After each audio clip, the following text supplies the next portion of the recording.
All right, let's jump right into this explainer. We're going to uncover how the invisible foundation of our entire modern world, precision, was painstakingly built from basically nothing.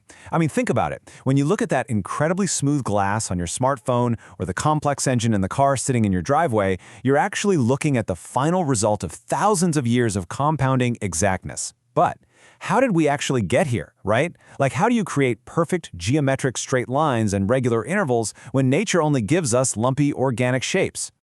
To really wrap our heads around this, let's play a little thought experiment.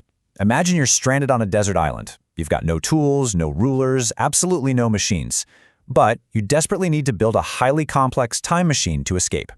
Now, to build any precise parts for this machine, you first need a perfectly straight edge and a perfectly flat surface to measure against. But everything around you is bumpy and uneven. So, what do? How do you create a perfectly flat surface entirely from scratch, with zero external references? Well, the answer is beautifully simple, though, fair warning, it requires an absolutely incredible amount of manual effort. You take 3 reasonably flat pieces of cast iron, or maybe granite, and you mark them A, B, and C. Now, if you just rub plate A and B together, they'll get smoother, sure, but they run this huge risk. One might become concave, kind of like a shallow bowl, and the other convex. They'll fit perfectly together, but they won't actually be flat. The real magic trick happens when you introduce that third plate. You rub B and C together, and then C and A. The only possible shape that allows 3 or more surfaces to make perfectly with one another is a plane that is practically perfectly flat. This brilliant 3-plate rubbing method entirely eliminates those convex and concave errors. So the crucial point here is that this resulting flat object is what machinists call a surface plate, and it is literally the absolute foundation of everything.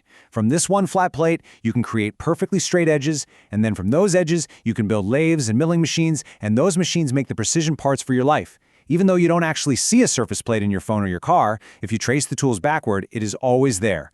Every single precise object today traces its exactness all the way back to the humble surface plate. All right, moving on to Section 1, from barleycorns to the meter. Now, having a perfectly flat surface is an incredible start, but honestly, it's completely useless unless we can all agree on how to actually mark distances along it. And historically, this was an absolute disaster. Just look at the sheer contrast between ancient absurdity and modern scientific ambition here. We used to measure things using nature, or even just our bodies, like the cubit was elbow to fingertips. King Edward I of England famously declared that 3 dry, round barleycorns make an inch. And shockingly, I couldn't believe this, US and British shoe sizes are actually still measured in barleycorns today. But the obvious problem is your barleycorns might be a totally different size than mine, or they might dry out and shrink. In pre-revolutionary France, there were an estimated 250,000 different chaotic units of weight and measure. So to fix this mess, the French decided they needed a natural standard that anyone could reproduce at high accuracy. Their goal? To measure exactly 1/10,000,000th of the distance from the North Pole to the equator, and called that the meter. And this brilliantly illustrates the genius of the metric system they created. They didn't just standardize the length, they interlocked everything into this beautiful, base 10 system. 1 cubic centimeter of water is exactly 1 milliliter, it weighs exactly 1 gram, and it takes exactly 1 calorie of heat to raise its temperature by 1 degree centigrade. It's like a giant puzzle where everything seamlessly snaps together, making scientific and engineering calculations incredibly easy. Getting that initial measurement wasn't exactly a walk in the park, though. In the 1790s, an expedition to map the meridian distance through France was only supposed to take a year. But thanks to the French Revolution and a series of massive delays, it ended up taking 6 chaotic years. But they got it done. By 1799, the meter was officially legislated in France. Fast forward to 1875, an international convention made it a global standard. And here's a really fascinating historical nugget. By 1893, the United States fully standardized to a single artifact. It was the prototype meter bar number 27, made of platinum in iridium, sitting safely in a vault in Washington, D.C. From then on, every U.S. inch was officially defined by that physical meter bar. Which kind of makes it a bit humorous that we still cling so tightly to our disconnected customary units.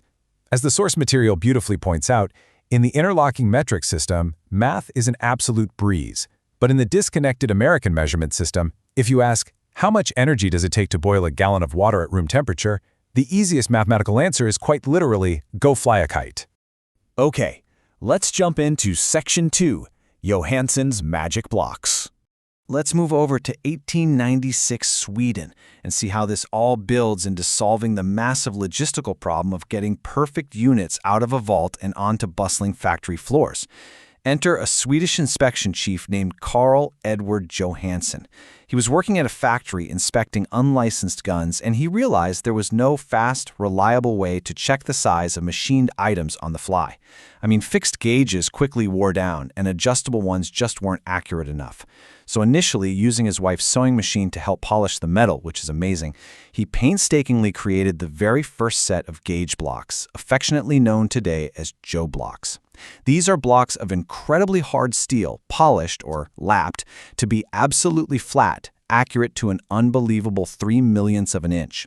Now, because creating these blocks required an entire year of heating, freezing, resting, and meticulous lapping just to guarantee they wouldn't warp over time, they were staggeringly expensive.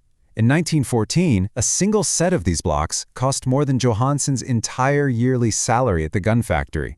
To put that into perspective, in today's money, you'd be paying about $21,000 for a single box of little steel rectangles. But the mathematical utility of these blocks, it is absolutely mind-blowing. By carefully sizing just 81 blocks in specific increments, like whole inches, 50 thousandths, 1 thousandths, and so on, you didn't just have 81 measurements. By stacking them together, an 81-piece set could combine to produce over 260,000 unique, highly accurate measurements. It was literally an entire universal measuring system housed in a single wooden box. These blocks became so vital to precision manufacturing that during World War I, the U.S. War Department declared them the standard for all war material. It was so critical, in fact, that the U.S. actually smuggled 128 sets past a German submarine blockade just to keep their factories running. After the war, when Johansson was struggling financially, visionary industrialist Henry Ford swooped in and bought the company. Ford recognized that this level of precision was the actual secret to mass production. By World War II, Ford was pumping out 200 sets a week, ensuring the U.S. manufacturing machine was utterly unstoppable. This brings us to Section 3, the industrial inch. Now we hit a massive turning point, where Johansson's magic blocks accidentally solved a major international crisis. During World War II, Allied countries realized they had a terrifying problem on their hands. Their machine parts weren't interchangeable. The UK inch and the US inch were actually slightly different. It was a complete logistical nightmare for building airplanes and tanks. But long before global governments officially sat down to sign a treaty, Johansson had actually already solved the problem. In 1923, a Swedish guy making gauge blocks had effectively standardized the American industrial inch entirely on his own. So how did he do it? Well, Johansson simply split the difference between the competing US and English standards. He decided right then and there that 1 inch was exactly 25.4 millimeters. And because everyone, from Henry Ford to the wider aviation industry, was using Johansson's gauge blocks to build their factories, his personal mathematical standard just became the de facto reality. It wasn't until decades later in 1951 that Canada, the US, and the UK finally passed legislation to officially agree on what Johansson had already enforced, the 25.4 millimeter inch. Oh, and I absolutely have to mention this awe-inspiring, almost magical property of these blocks called ringing. When two surfaces are machined to be that perfectly flat, if you firmly slide them together, they just stick. There's no magnets involved, yet they can hold hundreds of pounds of pulling force without separating. Scientists actually still debate exactly why this happens, whether it's intermolecular cold welding where electrons cross the boundary, or just the sheer weight of atmospheric pressure crushing them together. But whatever it is a stunning physical testament to the utter perfection of a truly flat surface. And that leads us to Section 4, ubiquitous precision today. So what does this all mean? How do all these intense historical struggles of rubbing iron plates and standardizing inches give us the modern world we live in today? Well, it all rests on what we can call the 4 pillars of precision. Pillar 1, the surface plate, providing our perfectly flat physical reference. Pillar 2, the meter, giving us a universally agreed upon unit of distance. 3, gauge blocks, acting as the transfer mechanism to get those perfect units into the hands of factory workers. And 4, government bodies like NIST, the National Institute of Standards and Technology, which acts as the ultimate traceable authority. Basically, every legitimate, precise measurement in a modern factory forms this unbroken, verifiable chain, tracing all the way back to these national standards. And here is the true modern miracle. Remember how Johansson's early block sets cost $21,000 and took a year to make?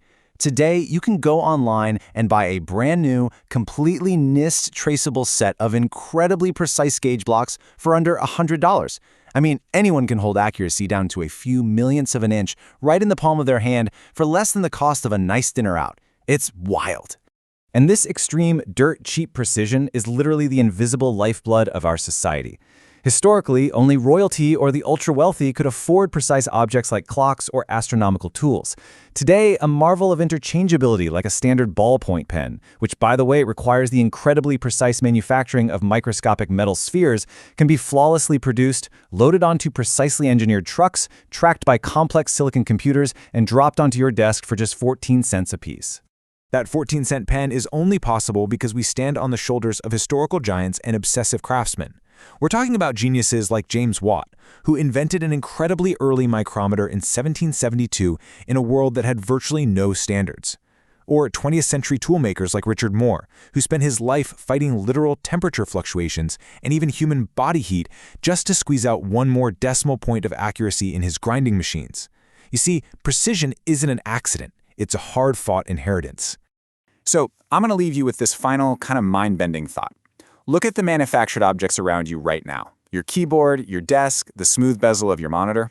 Millions of tiny, precise things had to go perfectly right for those objects to exist so flawlessly and so cheaply. The next time you pick up a manufactured item, try to trace its perfection backward in your mind. Through the factory machines, through the gauge blocks, through the certified meter, all the way back to the very beginning. Can you see the ghost of those 3 flat rocks being painstakingly rubbed together on a desert island? It's there, for sure, hiding in plain sight, acting as the invisible foundation of our entire modern world. Thanks so much for diving into this explainer.